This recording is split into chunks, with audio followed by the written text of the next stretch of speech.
আৰু এই মুহূৰ্তত অসমৰ প্ৰত্যেকগৰাকী জনসাধাৰণলৈ দিবলৈ লৈছোঁ ডাঙৰ খবৰ। আজি হৈছে 16 জুলাই। আজি অসমৰ লাখ লাখ দুখীয়াসকলৰ বাবে কেইখনমান চৰকাৰী আঁচনি লৈ দিবলৈ লৈছোঁ ডাঙৰ খবৰ। তো যিসকল মানুহে ভিডিঅ'টোত ক্লিক কৰিছে অনুগ্ৰহ কৰি ভিডিঅ'টো স্কিপ নকৰি প্ৰথমৰ পৰা শেষলৈ চাই থাকিব, কিয়নো এইটো ভিডিঅ'ৰ মাজত PM কিষাণ আঁচনিৰ পৰা আৰম্ভ কৰি আত্মসহায়ক গোটৰ মহিলাসকলৰ 10,000কৈ টকা প্ৰদানক লৈ কেইখনমান গুৰুত্বপূৰ্ণ খবৰ আপোনালোকক প্ৰদান কৰিম। তো অনুগ্ৰহ কৰি ভিডিঅ'টো স্কিপ নকৰি প্ৰথমৰ পৰা শেষলৈ চাব, আৰু মোৰ চেনেলত নতুন হ'লে প্লিজ চেনেলটো ছাবস্ক্ৰাইব কৰি মোৰ লগত থাকিব। তো বলক ভিডিঅ'টো আৰম্ভ কৰি আজি প্ৰথমটো গুৰুত্বপূৰ্ণ খবৰৰ বিষয়ে বিস্তাৰিত জানি লওক। তো আজি প্ৰথমটো খবৰে হ'ল PM কিষাণ আঁচনিলৈ। তো অনুগ্ৰহ কৰি ভিডিঅ'টো স্কিপ নকৰি চাই থাকিব। তো ইয়াৰ পিছত আত্মসহায়ক গোটৰ মহিলাসকলক 10,000কৈ টকা প্ৰদানক লৈ এখন গুৰুত্বপূৰ্ণ খবৰ প্ৰদান কৰিম। তো যিসকল দুখীয়া মানুহৰ নাম PM কিষাণ আঁচনিত অন্তৰ্ভুক্ত হৈ আছে, সেইসকল দুখীয়া মানুহে যদি PM কিষাণ আঁচনিৰ 18 নম্বৰ কিস্তিৰ 2,000কৈ টকা বেংক একাউণ্টত লাভ কৰিব বিচাৰে তেন্তে অতি সোনকালে কৰি লওক এইকেইখন কাম। তো এইবোৰ কাম নকৰা এজন মানুহেও কিন্তু PM কিষাণ আঁচনিৰ 18 নম্বৰ কিস্তিৰ 2,000কৈ টকা নাপাব। তো কোনবোৰ কাম কৰিব লাগিব এতিয়া আপোনালোকক বিস্তাৰিত জনাই দিছোঁ। পুৰুষসকলৰ উপৰিও যিবোৰ মহিলাৰ নাম PM কিষাণ আঁচনিত আছে, সেইবোৰ মহিলাও যদি এইবোৰ কাম কৰা নাই তেন্তে অতি সোনকালে এইখন কাম কৰি লওক যদিহে PM কিষাণ আঁচনিৰ 18 নম্বৰ কিস্তিৰ 2,000কৈ টকা পাব বিচাৰে। তো কামবোৰৰ কথা এতিয়া আপোনালোকক এটা এটাকৈ জনাই আছোঁ, অনুগ্ৰহ কৰি ভিডিঅ'টো স্কিপ নকৰি চাই থাকিব।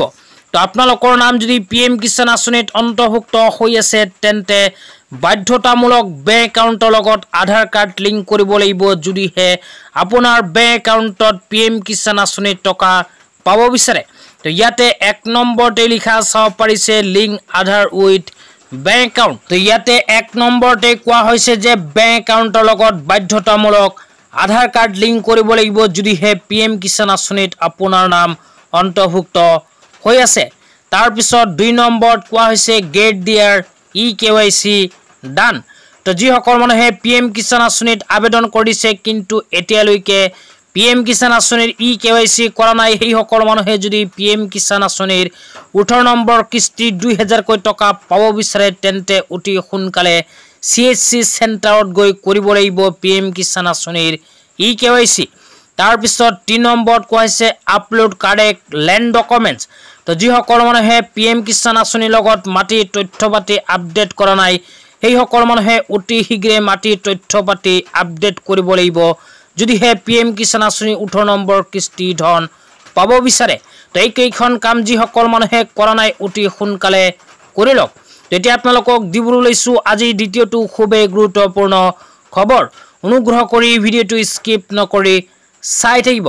তো যিসকল শিক্ষিত নিবনুৱা যুৱক যুৱতীয়ে আছাম ডাইৰেক্ট ৰিকুৱাৰমেণ্টৰ 3rd গ্ৰেড আৰু 4th গ্ৰেডৰ পৰীক্ষা দিয়াৰ কাৰণে অনলাইন এপ্লিকেশ্যন কৰিছিল, সেইসকল শিক্ষিত নিবনুৱা যুৱক যুৱতীসকলৰ বাবে আহি গৈছে এখন গুৰুত্বপূৰ্ণ খবৰ। তো যিসকল ল'ৰা ছোৱালীয়ে 3rd গ্ৰেডত পৰীক্ষা দিয়াৰ কাৰণে এপ্লাই কৰিছিল, সেইসকল ল'ৰা ছোৱালীৰ পৰীক্ষা অহা 15, 22 আৰু 29 ছেপ্টেম্বৰত অনুষ্ঠিত হ'ব বুলি এখন বিশেষ আপডেট ইতিমধ্যে আমাৰ হাতত আহি পৰিছে।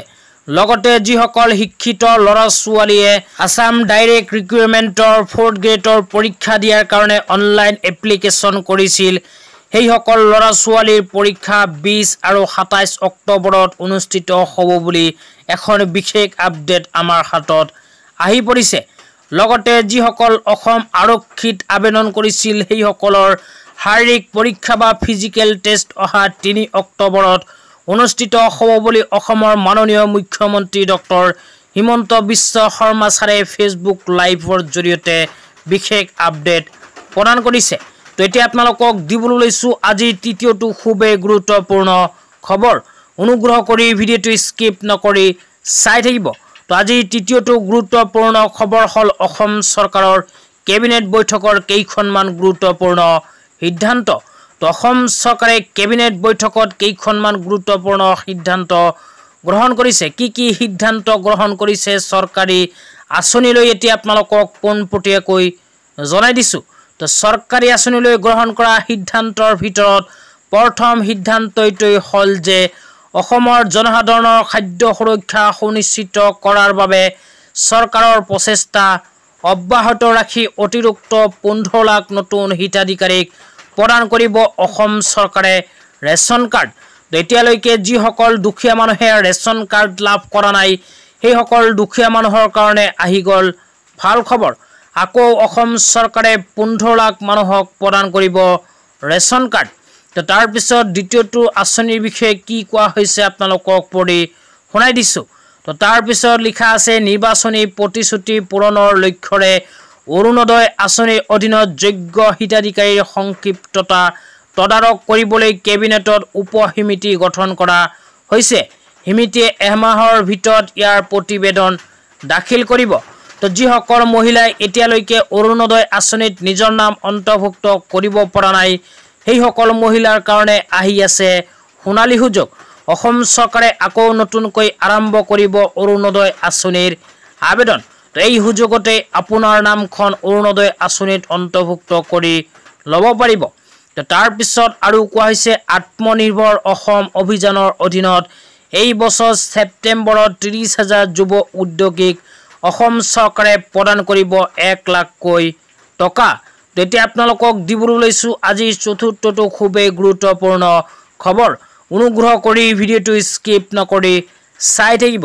তো আজিৰ চতুৰ্থটো খবৰ হ'ল আত্মসহায়ক গোটৰ মহিলাসকলৰ বাবে। তো যিসকল আত্মসহায়ক গোটৰ মহিলাসকলে 10,000কৈ টকা পোৱাৰ বাবে মুখ্যমন্ত্ৰী মহিলা উদ্যমিতা অভিযান আঁচনিৰ ফৰ্ম ফিল-আপ কৰি জমা কৰিছিল সেইসকল আত্মসহায়ক গোটৰ মহিলাসকলৰ ফৰ্ম ভেৰিফিকেশ্যনৰ কাম অসম চৰকাৰে ইতিমধ্যে আৰম্ভ কৰিছে।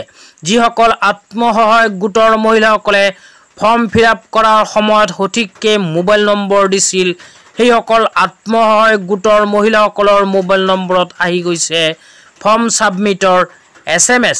লগতে যিসকল আত্মসহায়ক গোটৰ মহিলাসকলে ফৰ্ম ফিল-আপ কৰাৰ সময়ত মোবাইল নম্বৰ দিয়া নাছিল সেইসকল আত্মসহায়ক গোটৰ মহিলাসকলৰ মোবাইল নম্বৰত কিন্তু ফৰ্ম ছাবমিটৰ SMS অহা নাই। তো যিসকল আত্মসহায়ক গোটৰ মহিলাসকলে মোবাইল নম্বৰ দিয়া নাছিল সেইসকল আত্মসহায়ক গোটৰ মহিলাসকলৰ মোবাইল নম্বৰ যদি SMS অহা নাই সেই ক্ষেত্ৰতো কিন্তু 10,000কৈ টকা পোৱাত কোনো অসুবিধা নহ'ব। তো যিসকল আত্মসহায়ক গোটৰ মহিলাসকলে সকলোখিনি তথ্য সঠিককৈ দিছে সেইসকল আত্মসহায়ক গোটৰ মহিলাসকলৰ বেংক একাউণ্টত চলিত মাহৰ শেষত বা অহা মাহৰ প্ৰথমতেই সোমাই দিব 10,000কৈ টকা। তো অসমৰ মুখ্যমন্ত্ৰী ডাঙৰীয়াই কোৱা অনুযায়ী যিকোনো সময়তেই কিন্তু আত্মসহায়ক গোটৰ মহিলাসকলৰ বেংক একাউণ্টত সোমাই যাব পাৰে টকা। তো আজি ইমানেই। ভিডিঅ'টো চাই কেনে পালে নিশ্চয় কমেণ্ট কৰি জনাই দিব।